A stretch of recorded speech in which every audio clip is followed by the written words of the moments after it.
तीसरा बाब, वाज़ेह इत्तेहाद। इसी सबब से मैं पौलुस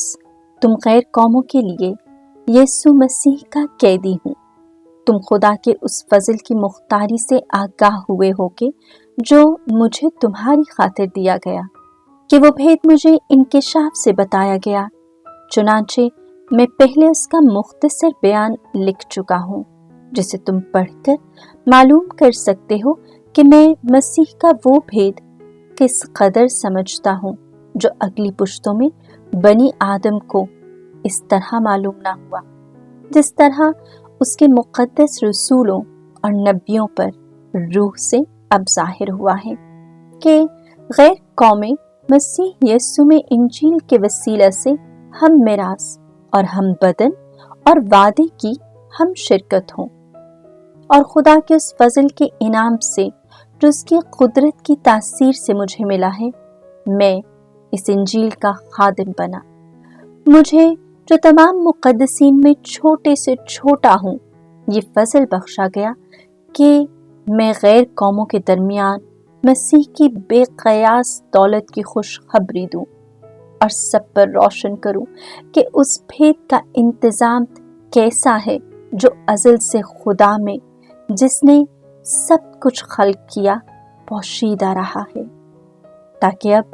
कलीसिया के वसीले से खुदा की गूनागूं हिकमत आसमानी रियासतों और हुकूमतों को मालूम हो जाए, उस असली इरादे के मुताबिक जो उसने हमारे खुदावंद मसीह यीशु में किया, जिसमें हमें उस पर ईमान लाने से दलेरी और भरोसे के साथ तक़र्रब हासिल है। इसी वास्ते मैं मिन्नत करता हूँ कि तुम उन मुसीबतों के सबब से पस्त हिम्मत ना हो जो तुम्हारी खातिर सहता हूँ, क्योंकि वो तुम्हारे लिए फख्र का बाइस है। इसी सबब से मैं बाप के हुजूर दो जानो होता हूँ, जिससे आसमान में और ज़मीन पर हर खानदान नामजद है, कि वो अपने जलाल की दौलत के सबब से तुम्हें ये बख्शे कि तुम उसकी रूह से बातनी इंसानियत की निस्बत कुदरत के साथ जोरावर हो जाओ,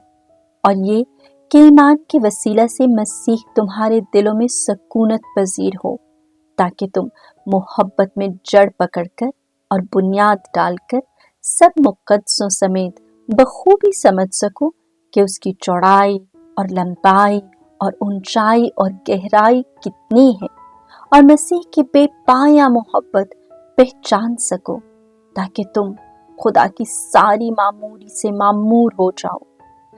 अब उसकी जो ऐसा कादिर है कि उस कुदरत के मुआफिक जो हम में तासीर करती है, हमारी दरख्वास्त और ख्याल से निहायत ही ज़्यादा कर सकता है, कलीसिया में और मसीह यीशु में नस्लन ब नस्लन अबदुल अबाद तक तमजीद होती रहे। आमीन।